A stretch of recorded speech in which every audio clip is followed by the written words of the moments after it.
총장님 저 취임 축하드립니다. 총장님께 간단하게 몇 가지 질문 드리고 예. 증인께 질문 드리도록 하겠습니다. 총장님 울산시장 선거 개입 사건 아시죠? 예. 당시에 거의 대부분의 언론에서 메인 뉴스로 취급이 됐던 겁니다. 그죠? 예. 아주 중대 사건이었습니다. 맞습니까? 예. 저도 언론 보도를 통해서 알고 있습니다. 그러니까요. 그 사건에 연루되어 있던 황운하 현 국회의원 알고 계시죠? 예. 황운하 의원의 경우에 당시 명예퇴직 신청을 하고 출마설이 돌던 2019년 11월부터 국회의원 임기가 시작된 2020년 5월 30일까지 황운하라고 하는 키워드로 지면 기사가 950건이 나왔습니다. 화면에 보시면 일부 대권 주자들보다도 더 많을 정도로 신문 기사에 꾸준하게 하루에 너댓 건씩 나왔던 것으로 나와 있습니다. 그죠? 상당히 중요한 사안이었고 예. 당시에 기소가 되었다는 사실도 알고 계셨습니까? 예. 보도를 통해서 알고 있었습니다. 네. 저희 국회의원들 임기가 5월 30일 0시에 시작하는데 5월 29일 24시까지 경찰 공무원 신분이었고 5월 30일 0시부터 바로 또 국회의원 신분으로 이어졌습니다. 총장님 선관위 오래 근무하시는데 이런 예를 보셨습니까? 직전까지 공무원 신분 갖고 그 다음날 바로 국회의원 되는 선례를 보셨습니까? 예. 뭐 제 기억으로는 예, 없습니다. 제가 자료 받았는데 하나도 없는 걸로 되어 있습니다. 선례가 없었던 사건 맞죠? 예. 그렇게 알고 있습니다. 중요한 사건이었는데 선례도 없던 사건입니다. 그죠? 예. 예. 증인 나와주시기 바랍니다. 조동진 해석과장님, 언제부터 해석과장으로 근무하셨습니까? 올해 1월 1일자로 발령받았습니다. 올해 1월 1일자로. 예. 21대 총선 황운하 의원 관련해서 질의회신이 왔었는데 당시에 경찰청으로부터 질의회신 받고 답변하신 분 맞습니까? 예, 맞습니다. 예. 자, 2020년 2월 3일 날 과장님 정결로 문서가 나갔죠? 예, 맞습니다. 맞습니까? 방금 사무총장님께서 선례도 없고 중요한 사안이라고 답변하셨습니다. 맞습니까? 예, 맞습니다. 선례도 없고 중요한 사안이면 중앙선관위원회 위임 전결 규정에 의하면 어디까지 가서 결재를 받아야 됩니까? 잘 모르십니까?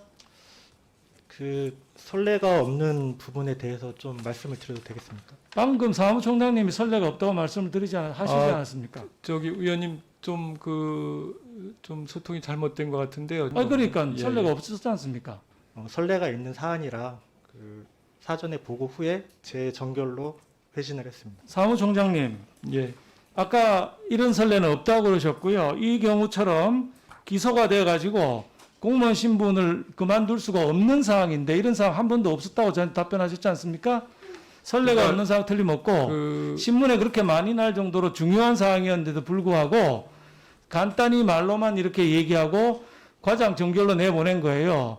자, 과장한테 책임을 다 지우려는 이런 방식 아니겠습니까? 해석과장 정결로 이 중요한 사항이 나간다는 것은 중앙선관위원회 조직 운영에 문제가 있다고 봅니다. 앞으로 선거에서도 이렇게 슬그머니 하시겠습니까? 잘못 글쎄요. 처리된 부분에 대해서 감찰 내부 검토를 해서 징계를 해야 되지 않겠습니까?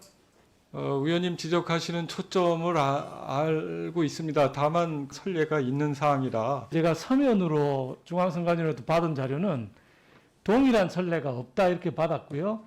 해석과정은 나와서 동일한 선례가 있다 그랬고요. 사무총장님은 없다 그랬다가 또 있다 그랬다가 왔다 갔다 했습니다. 3명 중에 한 사람은 의정입니다.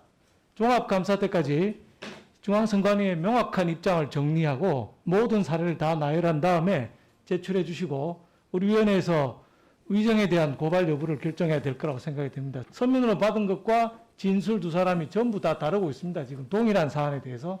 그러니까 저 선관위는 종합감사 때까지 확실하게 입장을 정리해 주시기를 부탁드립니다. 총무과장님 앞으로 나와 주십시오. 증인 지난 9월 23일 날 우리 의원실 방문한 적이 있었죠? 예, 그렇습니다. 업무 추진비 자료를 제출해 달라고 했더니 제출할 수 없다는 이유를 설명하러 왔었죠? 네, 그런. 예, 그때 하신 말씀이 위원님이나 총장님이 선거에 임박해서 한쪽 정당 관계자를 만나는 것이 논란이 될 수 있고 위원회의 조직 가치가 흔들린다 이렇게 말씀하셨죠? 맞습니까? 그런 유사한 말씀. 정확합니다. 저희가 녹취를 했기 때문에 정확한 내용입니다.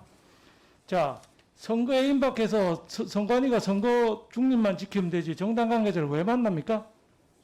그래서 결국 저한테 업무 추진비 내셨죠? 근데 정당 관계자를 만난 건 한 건도 기재되어 있지 않습니다. 업무 추진비 내지 않기 위해서 모면하기 위해서 하신 말씀입니까? 아니면은 내신 자료를 다시 손을 봤습니까? 어느 쪽입니까? 증언하신 겁니다. 지금 증인감정이라는 법률에 적용되어 계십니다. 네, 잘 알고 있습니다. 어떻게 어느 쪽입니까? 저희들이 뭐 서류를 뭐 핸들링하고 한 그런 사실은 없습니다. 그럼 저한테 모면하기 위해서 업무 추진비 안 내기 위해서 하신 말씀입니까? 꼭 그렇다고 볼 수도 없는 문제가요. 그 무슨 얘기입니까? 말씀은 그렇게 하셨지 않습니까? 지금 증인 선서하고 하시는 말씀이에요. 정확하게 말씀해 보세요. 그때 정당 관계자 쪽에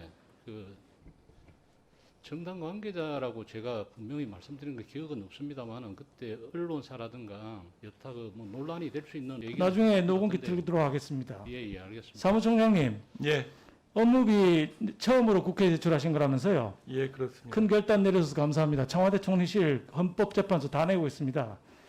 2019년 8월 15일 날 강복절 경축시 행사라고 썼는데 이 한 카드로 어떻게 5군데를 동시에 쓸 수가 있습니까? 기재부에서 업무 추진비 세부 지침 만들라고 했는데 안 만들으셨죠? 상임위원님, 사무총장님, 사무차장님 업무 추진비는 카드 한도가 없이 무제한으로 쓴다고 보고가 됐습니다. 건당 50만 원 이상 쓰면은 소속과 성명을 기재하도록 되어 있는데 하나도 기재를 안 해놓으셨고요. 공휴일에 114건, 근무지 외에서 1177건, 22시 이후에도 많이 쓰셨고요. 주류 판매점에서도 쓰셨습니다. 새벽 1시 26분에 서초동에 있는 린스씨라는 업체에서 40만 원의 업체비를 썼습니다. 그런데 그 린스씨는 10시까지밖에 영업을 안 한다고 합니다. 업무 추진비가 어떻게 이렇게 방만하게 운영되고 있습니까? 앞으로 좀 그 지침도 만들고 기재부 지침에 따라 정확하게 하실 수 있겠습니까? 답변 좀 해보세요. 앞에 저 질문 드린 거 전부.